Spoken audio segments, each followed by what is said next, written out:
The Kansas City Chiefs have traded up to pick 155 to make a selection. What's up, everybody? Ken Swanson here with Matthew Lane, Joshua Briscoe hanging out as well. Tucker Franklin behind the camera as we are waiting to see what the Chiefs do with pick 155. They have moved up, presumably with one of their 7th-round picks to secure a player here. They are now on the clock. We're looking at a couple positions here. As a position we brought up a couple times, Damian Martinez, the running back out of Miami, as a player that would make some sense for the Chiefs to take here, and someone we would have been excited with even as early as pick 95. I think running back is one of those spots that makes a ton of sense. Is there anybody else that you would just like to see the Chiefs take a look at here? Yeah, I mean, there's some couple guys here. I think we traded up to pick 156 with the Pittsburgh Steelers. Okay, is the way it looks like. Okay. Yeah, if we're not going running back, I think that, hey, Torrey Horton's still available. I know the Chiefs just went Jalen Royals, but if you give me Torrey Horton and Jalen Royals in this early part of day 3 at wide receiver and just say one of them is going to figure it out, I wouldn't hate that. I wouldn't hate a double dip at wide receiver there, if we're being honest. And if not, move on over the defensive line, go back to it. There's some still not as many defensive tackles as I would like available, but JJ Pegues out of Ole Miss is a running back / defensive tackle. So I guess we could both be right on the position there. That would be a lot of fun. There's some bigger Spags-esque defensive. Yes, Tuck. I got some compensation here. It looks like this is per Brooke Pryor. The Steelers gave up 156 for the Chiefs is 164 and 226. Oh, the early 7th too. The 226 pick. Wow. And so they really want. I mean, relative. They want them. So we are locked in deep into round 7. Let's go. The Chiefs won't be picking until pick 251 now, and pick 257. So we're gonna have 100-ish picks. So they took away the big long break we were gonna have while we were covering the draft here, KCSN, and now they just re-added it back. Yeah, cool. I didn't bring any more bugs. That's okay. We can find some. There's something back here. There's a stream. The Dolphins took Dante Schrader Jr., the safety out of Maryland. Okay. So anyway, back to Jared Ivey out of Ole Miss is another like defensive end that's very Steve Spagnuolo-esque. So is Elijah Roberts out of SMU. So there's some defensive linemen that I think would fit a lot of what the Chiefs like. If we're just gonna scattershot some names here, Smile Munden, a linebacker out of Georgia, who's an athletic, more coverage-based linebacker, I would say, which would fit in well with what they currently have. So I think there's a couple different ways they can go here. The trade up makes me think it's for somebody they really like. Mm-hmm. If not, you probably let this ride. So where would there be a gap here? Devin Neal, Damian Martinez, Ollie Gordon is kind of like what I would have circled as my expectation here, but I'm intrigued to see what happens. No, I think running back, especially since they've been so closely connected to a couple of these players, would be the favorite to me. I think if I was kind of handicapping things, just because we've seen them connected, we've seen them visibly connected with the 30 visits, and if you're looking at like a position of need and a way that a pick 156 could make some impact on this team and on this 53-man roster, this is the route that they do if they're showing some restraint and just drafting a running back here. I think, especially since they're not going to have 226. I don't feel like they're going to completely leave the entirety of the rest of the draft up to fate on the running back position. I would bet that this is going to be a running back. Oh, Brashard Smith's still on the board too, isn't he? He is. I don't know if it would be up to fate though here, right? Like this is something that I think that Brett V just talked about back with the Isaiah Pacheco draft. Is like, hey, there's guys that you can get in the 7th round that we think are going to be starter level. And hey, look, we're a couple years away, and we've been desperately asking to take a running back since pick 31/32. So maybe that didn't quite turn out to be as true as we thought, but they have proven that they think you can get that type of running back on round 7. So maybe it's not so much to fate. Maybe they just think that they can get guys at that point in time. So maybe it's not that. I think there's 2 different ways to look at it. We're focusing on like, hey, running back, they're going up to get their guy. What if it's somebody that they were deciding at pick 133 that's still on the board, and they've just been calling around to see what happens. So like, I don't know who that could be. It could still be a running back. So I don't know. I'm intrigued to see where they go. I don't have a great read other than running back makes the most sense. Mm-hmm. But at this point, I don't feel like I think they're locked into it yet. Yeah, I think it's just one of your favorite guys is left. Jeffery Bassa, linebacker out of Oregon. You were talking about him as possibly a round 3 pick. Yeah, I think we put like a 3-ish on him somewhere in like a late 3 somewhere in the KCSN draft guide, just as like a very niche, like will roll type player. So like a will linebacker. I don't know if he's like a super Chiefs fit just because he's a little bit on the smaller side. A lot of these running backs or linebackers have kind of been on the smaller side, which has been, a little bit tricky. I think they're walking up to announce the pick now. The pick is in. We are on the TV walking up to make the selection. It's fun to see these picks like this because we don't get to see them very often. I think that's Dante Hall. Is that Dante Hall making the selection? Again? That No, is not it is not Dante Hall. I can't see from here. I got a light right in front Y'all of are my just face. talking over everything he's saying. Hey, wow. out there. They Let's just did that. They go. took Jeffery Bassa, the linebacker, out Okay. of Oregon. And I'm a little bit fascinated that they went this route as far as, maybe just the prototype for what they typically prefer. But this is an athletic player, a player that you're finally getting some of that, like that juice, that athleticism into your linebacker room.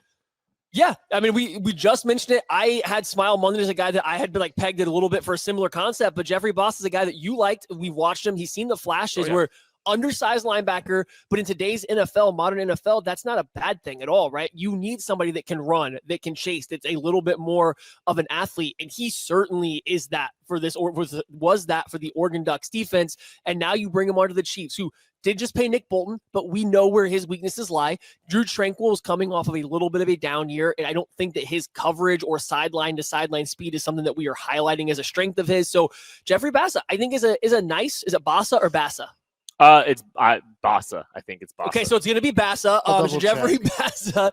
Bassa is the pick for the Chiefs here. I like this. I think it makes a lot of sense with the Chiefs linebacker room. Josh, over there, how you feeling about this? Great. We talked about this earlier today, right? Where we talked about like, well, what are you looking for late day 3? Well, if you find just like a freak athlete, maybe a converted safety who could play linebacker now, who has this skill set, of course he's not a well-rounded starting linebacker at this point. If he was, we wouldn't be talking about him right now. This is the skill set that makes sense. You already said the Tranquill thing, but also functionally, this is his last year on this deal.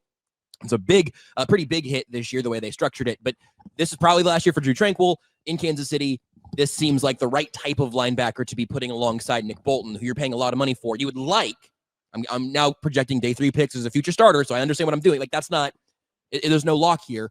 But if you're going to pay Nick Bolton, life gets a lot easier if he's the only linebacker you're paying, if you can build out the rest of your group through the draft over a few years. Well, they got more athletic. They got a little bit more coverage ability. And so you talked about it a little bit there, just a second, being funny and hilarious and, your loveliness, but safety, the linebacker convert, right? Like that is one of the things here that you like about Jeffery Bassa. He started as a secondary player. So you're thinking a little bit more coverage first as a linebacker, and he plays a little bit more coverage first as a linebacker when you're watching him play from the second level of the defense.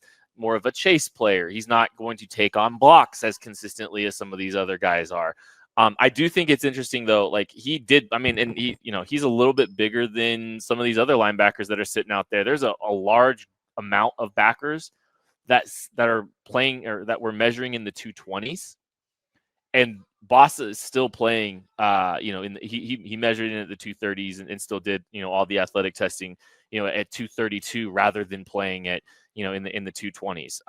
But yeah, I think this is a skill set sub package type linebacker when you're talking about his role on the defense, right? Like I don't know if he's going to be an every down guy for them, but if you're wanting to try to get a little bit more dynamic in your late downs, I think this is a guy that gives you the ability to do that. And on top of that, good athlete, special teams value.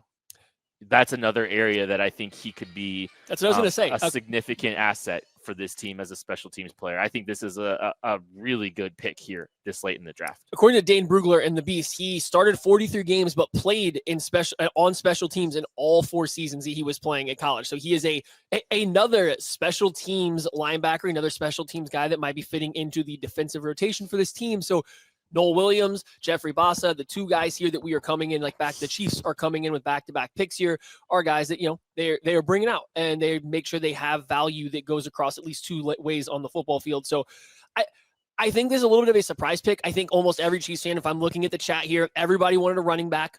Everybody wanted this Damian Martinez or the Devin Neals, Brashard Smith, whoever it's going to be. They wanted their running back, which I understand. I really do. I think the Chiefs' lack of offensive help is a little wild to me still, but this pick is the type of linebacker the Chiefs don't have. He covers a gap that they literally don't have. Even their depth linebackers don't have his skill set. So for everybody that sits there and wants the running back or is confused by this, look at any of your complaints that you've had about the Chiefs linebacker room or the Chiefs' ability to cover over the middle of the field. A lot of it centers around the inability to cover the middle of the field. The linebackers in coverage are not great. They don't have great speed.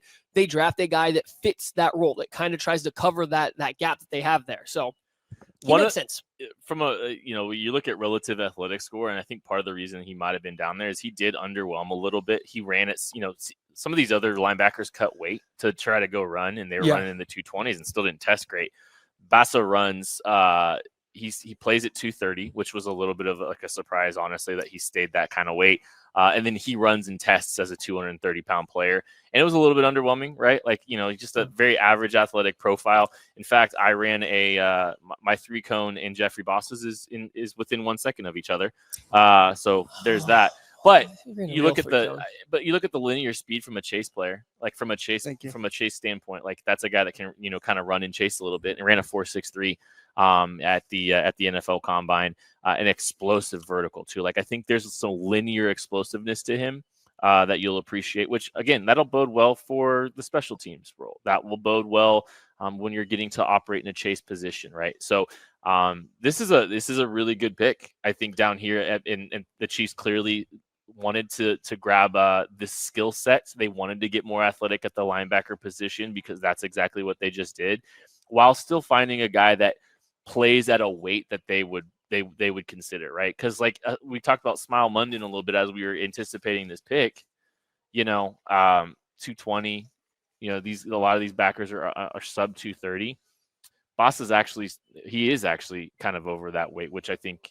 It's not the biggest guy, but it's bigger compared to the rest of this class. I'm a little surprised still, just from the play style, that this is what they wanted personally.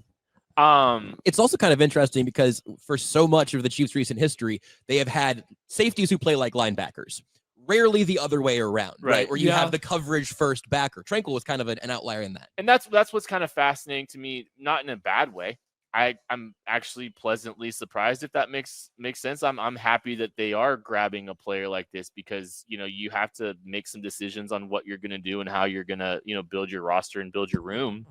And these linebackers that with the safety background aren't what they, typically go after quite as much. Right. And so, yeah, I think it's like a best of both worlds kind of thing where you're getting athleticism, you're getting some, some linear speed, and you're still getting a guy that's big enough to maybe hang in a Steve Spagnuolo defense. Yeah, I mean, he's not the type they usually go for, but I think we've seen with first Ashton Gelati and then some of his other picks over time, going back to Felix, like they are willing to take a little bit guys outside the parameters they typically like if they think they're going to fill specific needs. And so the specific need the Chiefs have had at linebacker essentially since Willie Gay left in free agency. And it's not that Willie Gay was the best linebacker. He just had a skill set that they haven't replaced. The ability to actually get sideline to sideline, the ability to actually cover cover wide receivers, tight ends coming over the middle of the field. They lost that, and they haven't had that type of player. So coming in and getting Bassa here, you are hoping you add that skill set back into this defense, something that they've been missing. I think they hoped Tranquil was going to do that, and he actually somehow became a much more physical linebacker than he was with the Chargers, or what you would think with his safety background coming out of Notre Dame. And it wasn't that. So now he comes in, you get Bassa here. He fits the role. He's a little outside of the mold that they like, but it makes sense. And again, I really want to go back to it. I'm still reading the chat. I see that people are not loving the fact that they are going to wait until round 7 to get a running back. And I understand the frustration. I don't think that Mr. Kareem Hunt and Isaiah Pacheco are the answers at running back. And I don't know if a round 7 pick's necessarily helping that a lot, but we'll see who's available when we get there. And I think the Chiefs, honest to goodness, feel good about their ability to identify and bring in a running back at that part of this particular draft. And we'll just kind of have to see how it plays out again, or if we're back in the same shoes next year. We can spend some time talking about that, and we'll see what they do at 251 and 257 as well. And we can focus more on the linebacker or the running back spot, kind of after we get done breaking down what we like at a Jeffery Bassa. And I will say, like, as we sit here in the middle of day 3, there's still some running backs out there of interest. And so who knows how many of these guys ultimately are available as the day goes on, but there are a lot of backs still out there. So it's worth paying attention to that. Like, there's still a little bit of time to do that. Jeffery Bassa started games as early as a true freshman. And so he was recruited as a safety, makes the transition immediately, actually plays as a linebacker in his first year with the program. So he got some starts as a true freshman. So you're a guy that's played a lot of football, has a lot of experience. It's a little top down now, going from safety to linebacker. I'm disappointed. I brought a bunch of my college team shirts out here to wear if the Chiefs took these players. And then we got to day 3 and I said, oh no, there's no Jamari Caldwell's off the board. I thought all of the Oregon players were off the board they might take because I really didn't consider Jeffery Bassa a player. So back at the Airbnb, I have my Oregon shirt that I was supposed to don. I would have put it right on over this Penguin suit, but I didn't bring it because I failed you guys, and I apologize for that. But Kent is dressed as a duck, a side duck. Oh, that's true. We're good. He's ducked up. A platypus. And with you're in powers. green. Boom. And I'm bird adjacent. You are a bird. So Bird adjacent. You are a bird. nope, we're going adjacent. Penguins barely count. Can't fly, don't count. I know they're a bird. All right, here we go. Here's another thing from Dane Brugler, though. Bassa wore the green dot in 2024. I did not know that. Just based on the experience and stuff of that room, I would have guessed it was, I forget their other running linebacker's name, the walk-on that also is a good baseball player. Yeah, I would have assumed he was their green dot, but no, apparently according to Dane Brugler that Bassa wore their green dot, and we know the Chiefs love having their leader linebacker guys they can call the plays and stuff. So that's a fun little bonus tip here. All right, before we move on from Jeffery Bassa, let's grade this pick. Okay. I don't know if Sandwich Boy Joshua Briscoe is going to be able to do it. B. For not bad. I was going to say B for Bassa. Yeah, absolutely. Makes a ton of sense. The running back room is scary, but it just makes a ton of sense. Matty Lane, give me a grade. I like the player, like the pick. It's good value. I would have still preferred more offensive help. So give me B-. And again, it's not related to the Bassa pick whatsoever. It's just I think that this team needs some offensive help. A- for me, and it's just I think value is tremendous here, and I'm never going to get disappointed at value. And I think we've talked about linebacker as like a sleeper position that this team could draft, and they took a talent that I think is one of the better players at the position. In Jeffery Bassa, we're going to find out exactly what that one is. Yeah, it's not on the beast. But yeah, I think it's the only little knock is just like, yeah, it would have been nice to see the Chiefs take Damian Martinez or Damian Martinez or a Devin Neal or Damian Martinez. But I think Bassa has a lot of value here, special teams and giving some athleticism to this linebacker room, which is desperately needed and potentially will need more bodies to be ready to play as soon as 2026 from a starter perspective. But Jeffery Bassa is the linebacker for the Kansas City Chiefs at pick 156.